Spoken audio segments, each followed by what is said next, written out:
Tangis Kompol Kosmas Kajugae selaku Komandan Batalion Danyon Resimen 4 Korps Brimob Polri pecah ketika kemarin dibacakan putusan sidang Komisi Kode Etik Profesi Kepolisian yang memberhentikan dirinya tidak dengan hormat dari anggota Kepolisian Indonesia. Diiringi tangisnya, Kompol Kosmas menyampaikan rasa turut berduka kepada keluarga korban, yaitu pengemudi ojol Afan Kurniawan yang meregang nyawa akibat ditabrak kendaraan taktis Brimob yang dibawa oleh anak buahnya. Kompol Kosmas juga meminta maaf kepada pimpinan kepolisian dan jajaran anggota kepolisian yang bertugas menjaga keamanan dan ketertiban umum.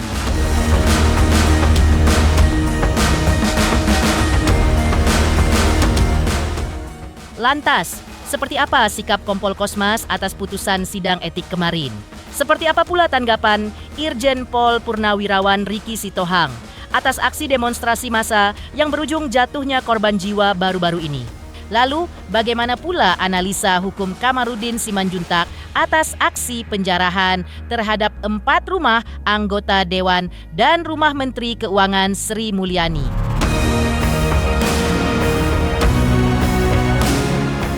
Pemirsa, bersama Intens Investigasi kami hadirkan kabar terkini, terpercaya, dan teraktual. Tetapi sebelumnya, jangan lupa untuk like, subscribe, dan juga share channel YouTube ini.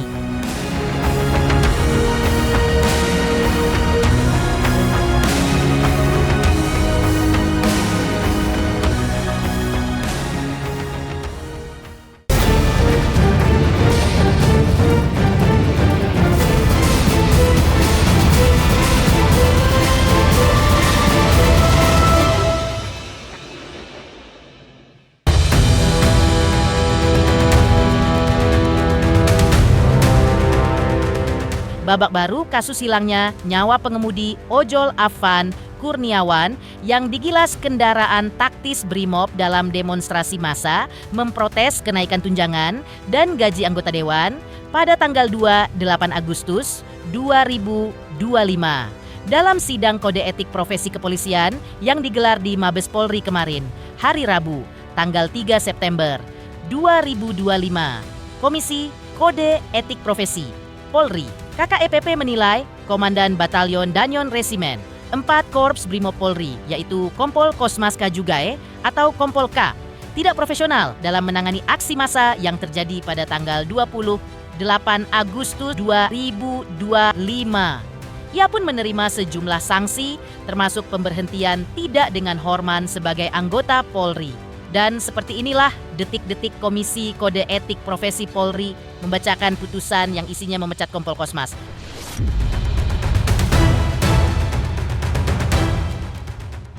Menjatuhkan sanksi berupa 1.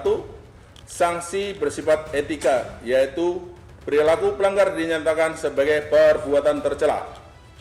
2.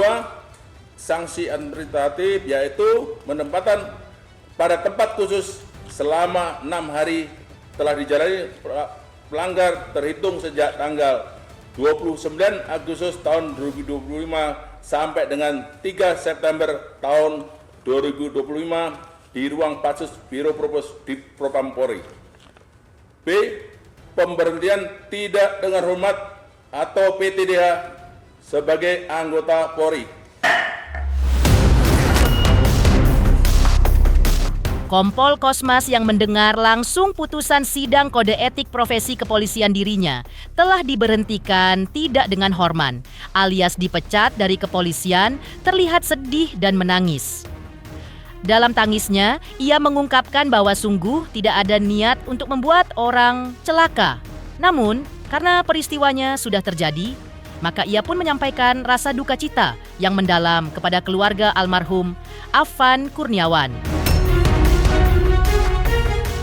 Peristiwa yang terjadi diakuinya sungguh di luar dugaannya. Kompol Kosma mengaku baru mengetahui peristiwa naas tersebut beberapa jam kemudian melalui video viral di sosial media. Namun, sebagai komandan, ia memohon maaf kepada pimpinan Polri dan rekan-rekan Polri yang bertugas menjaga keamanan dan ketertiban umum. Ditanya tanggapannya atas putusan tersebut, Kompol Kosmas mengaku akan pikir-pikir dulu dan berbicara dengan keluarga, apakah menerima atau memilih banding. Dengan kejadian atau peristiwa bukan menjadi niat, sungguh-sungguh demi Tuhan, bukan ada niat untuk membuat orang celaka, tetapi sebaliknya. Namun peristiwa itu sudah terjadi. Pada kesempatan ini saya juga mau menyampaikan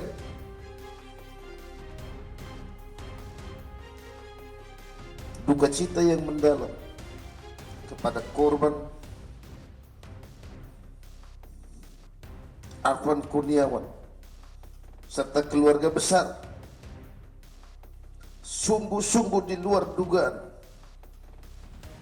dan saya mengetahui ketika korban meninggal, ketika video viral,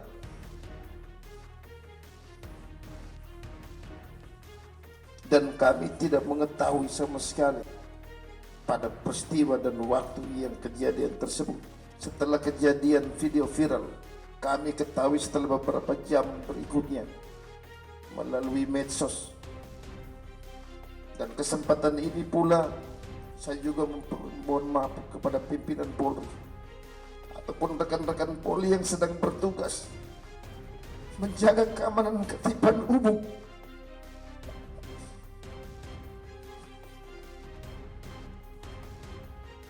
Kalau mungkin sudah membuat rekan-rekan atau pimpinan Polri tujuan kami hanya melaksanakan tugas, totalitas pengabdian kami kepada negara dan bangsa, menjaga ketertiban dan keselamatan, harta benda dan lain-lain demi keamanan Katipan Umum. Ketua Sidang yang mulia, Ketua Sidang Kode Etik, dengan keputusan ini saya akan berpikir-pikir dulu, dan saya akan berkoordinasi dan berbicara dengan keluarga besar. Salam hormat saya. Terima kasih. Kepala Biro Penerangan Masyarakat Karopenmas, Divisi Humas Polri, Brigjen Pol Truno Yudo Wisnu Andiko, dalam siaran persnya kemarin kembali mengumumkan bahwa Kompol Kosmas telah diberhentikan tidak dengan hormat alias dipecat karena dinilai tidak profesional dalam menjalankan tugasnya, menangani aksi massa yang sifatnya memanas di lapangan hingga menyebabkan jatuhnya korban jiwa. Hal itu terkaitnya ditabraknya pengemudi ojol Afan Kurniawan oleh kendaraan taktis Brimob pada tanggal 28 Agustus 2002. 5. Dalam aksi demonstrasi massa memprotes kenaikan tunjangan dan gaji anggota DPR RI. Diterangkan pula bahwa sidang kode etik kemarin diawasi oleh pihak Kompolnas dan Komnas HAM serta dari pihak Kementerian HAM. Sidang KKP atas nama terduga Kompol Kosmas KGI Jabatan Danyon A Resimen 4 Pas Pelopor Korprimo Polri. Sidang dilaksanakan hari ini Rabu, tepatnya tanggal 3 September 2025, dimulai dari pukul 9.00 waktu Indonesia bagian Barat dan sekira sampai dengan pukul 7.40 waktu Indonesia bagian Barat di ruang sidang di Propam Polri, gedung TNCC, lantai 1 Mabes Polri. Rekan-rekan, perlu kami sampaikan di sini ada komisi terdiri dari yang pertama selaku Ketua Komisi Inspektur Jenderal Polisi Dr. Andes Merdisam MSI, Wak Irwasum Polri. Yang kedua Wakil Ketua Komisi Brigadir Jenderal Polisi Agus Wijayanto SH SIK MH, Kepala Biro Pertanggungjawaban Profesi di Propam Polri. Ketiga, anggota komisi Komisaris Besar Polisi Heri Setiawan SIK MH, Kabak Binetika Perwakilan Prof di Propam Polri, dan anggota komisi Komisaris Besar Polisi Didi Yono SIK, Auditor Kepolisian Madya tingkat 3 Itwil 5 Itwasul Polri. Yang kelima, anggota komisi Ajun Komisaris Besar Polisi Christian Tonato Esos MH, Kasubit Provos Bid Propam Korprimo. Saksi-saksi hari ini yang dihadirkan, yang pertama adalah Aibda MR, Bribka R, Bribtu DS, Bribda M, Baraka Y, dan Baraka JEB. Sebelumnya, terkait meninggalnya pengemudi ojol Afan Kurniawan akibat dilindas kendaraan taktis Brimob, ayah almarhum bernama Zulkifli meminta agar keadilan benar-benar ditegakkan atas para terduga pelaku.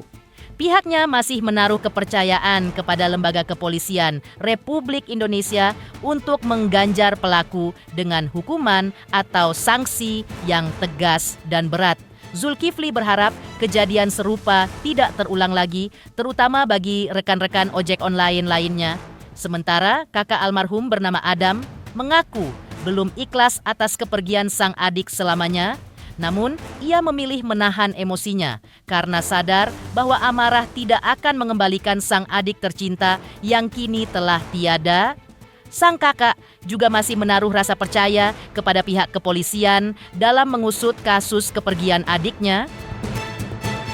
Kalau saya maunya ya minta keadilan aja. Saya percayakan ke kepolisian.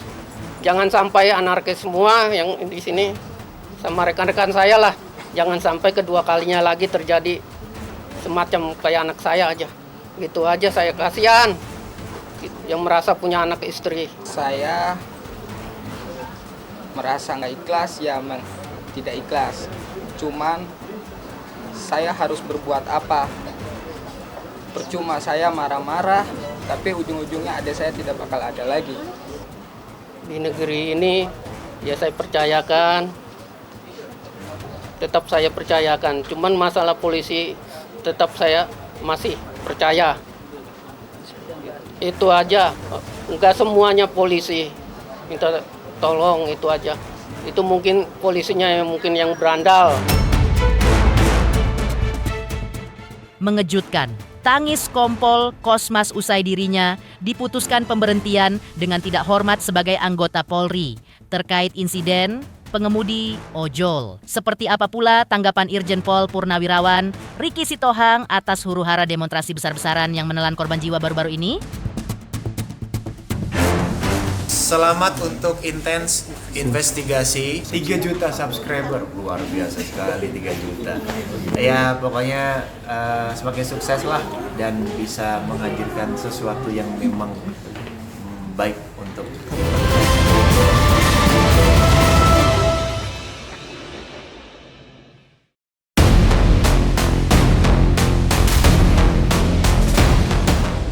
Aksi demonstrasi yang berujung rusuh dan penjarahan baru-baru ini mendapat tanggapan dari Irjen Pol Purnawirawan Ricky Sitohang. Menurut mantan Kapolda NTT ini, aksi protes masyarakat melalui demonstrasi merupakan luapan kekecewaan masyarakat. Namun, menurutnya, suasana keos dalam demonstrasi pekan lalu itu pelakunya bukan para demonstran, tapi diduga oleh adanya para penyusup. Akibatnya demonstrasi murni yang dilakukan oleh masyarakat dicederai oleh kehadiran penyusup-penyusup ini yang mengubah aksi demonstrasi menjadi keos.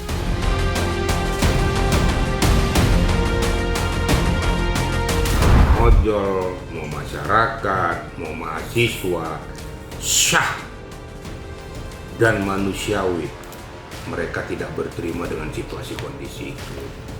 Makanya mereka melakukan protes kepada gedung DPR itu yang menelurkan peristiwa itu. Itu sah-sah saja. Ini juga supaya koreksi daripada penyelenggara negara.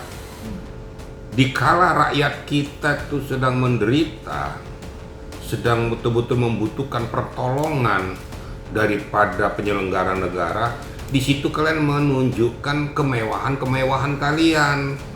Ya wajar saja ketidakseimbangan dan ketimpangan ini membuat akumulasi kekecewaan. Makanya muncul unjuk rasa itu. Akibat daripada itu berakumulasilah dengan pengerusakan, pembakaran, penjarahan dan lain sebagainya. Ingat baik-baik, yang melakukan pengerusakan, penjarahan itu bukan orang-orang pendemo. Akibatnya demonstrasi yang murni yang dilakukan oleh masyarakat, ojol ataupun mahasiswa dicederai oleh penyusup-penyusup ini. Orang yang tidak berdosa jadi korban. Terlepas apapun itu Pak Sahroni, tapi itu kan milik pribadi dia. Apakah diajarkan untuk menjarah? Itu kan enggak. Siapa yang jarah itu ternyata orang-orang yang tidak berkepentingan, yang menyusup, memanfaatkan situasi, menjarah ke tempat Pak Uya Kuya, ke Eko Patrio, ke Ibu Sri Mulyani, kan sudah nggak benar. Siapa pelakunya itu? Mana situ? Diboncengilah mereka.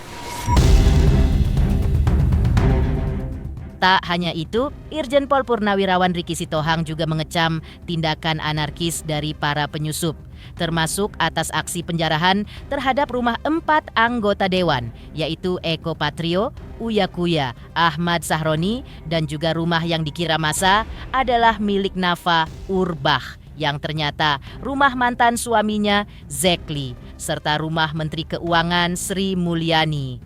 Menurutnya, aksi penjarahan bukan dilakukan para pendemo, tapi oleh penyusup. Ia berharap polisi menangkap para penyusup tersebut dan mengadili mereka, serta diberikan sanksi hukum yang benar.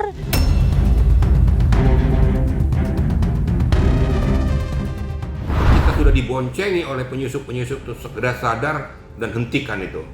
Dan mari bersama-sama kita mengambil dan betul-betul membawa mereka ke depan hukum, orang-orang yang mencederai demonstrasi itu. Kenapa? Kepentingan mereka, sementara kalian berkeringat untuk menyuarakan aspirasi rakyat, mereka mengambil keuntungan di situ. Tegakkan hukum, lakukan betul-betul penangkapan kepada mereka-mereka itu dan berikan sanksi hukum yang benar, sehingga tidak mencederai daripada masyarakat yang betul-betul menyuarakan aspirasinya. Penjarahan tuh akumulasi semua tuh. Akumulasi kekecewaan orang, tapi dimanfaatkan oleh para perusuh dan pencuri-pencuri nih. Mengejutkan, tanggapan Irjen Purnawirawan Ricky Sitohang atas kasus demonstrasi besar-besaran yang memakan korban jiwa dan berujung penjarahan. Lantas, seperti apa pula tanggapan Kamarudin Simanjuntak menanggapi penjarahan 4 rumah anggota dewan, termasuk rumah Menteri Keuangan Sri Mulyani? Selamat untuk intens investigasi. 3 juta subscriber, luar biasa sekali 3 juta. Ya pokoknya semakin sukses lah dan bisa menghadirkan sesuatu yang memang baik untuk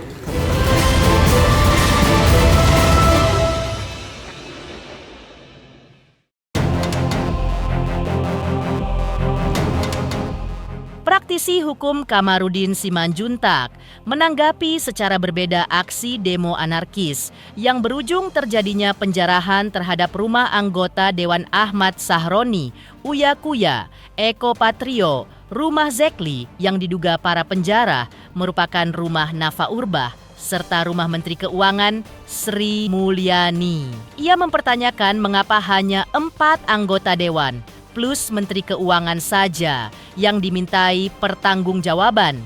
Padahal yang bergoyang pada momen tersebut hampir semua anggota dewan. Menurutnya, jika yang dimintai pertanggungjawaban oleh masyarakat hanya Ahmad Sahroni dan Menteri Keuangan, hal itu dinilainya wajar karena pernyataan keduanya yang dinilainya salah. Tapi kalau alasannya karena mereka semua berjoget Ketika diumumkan mendapat bonus 3 juta sehari, menurut Kamarudin tidak tepat meminta pertanggungjawaban hanya terhadap berapa orang anggota dewan saja. Kalau saya melihatnya berbeda ya. Kan menantang ke DPR itu Presiden Prabowo. Dia mengantarkan bonus 3 juta per hari. Kemudian ada musik-musik di situ yang dibawakan mahasiswa. Kemudian karena setir musik dan mereka dapat uang 3 juta per hari sebagai bonus dan mereka berjoget. Kalau dipecat, semua juga dipecat.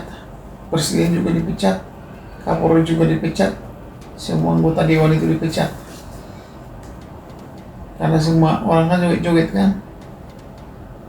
Kenapa hanya 4 orang itu?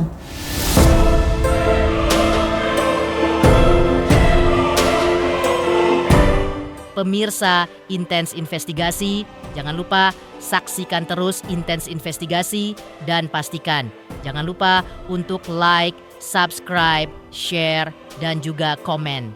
Tim redaksi Intens Investigasi juga mengucapkan banyak terima kasih kepada semua subscribers. Hingga channel Intens Investigasi kini sudah mencapai 3 juta subscribers.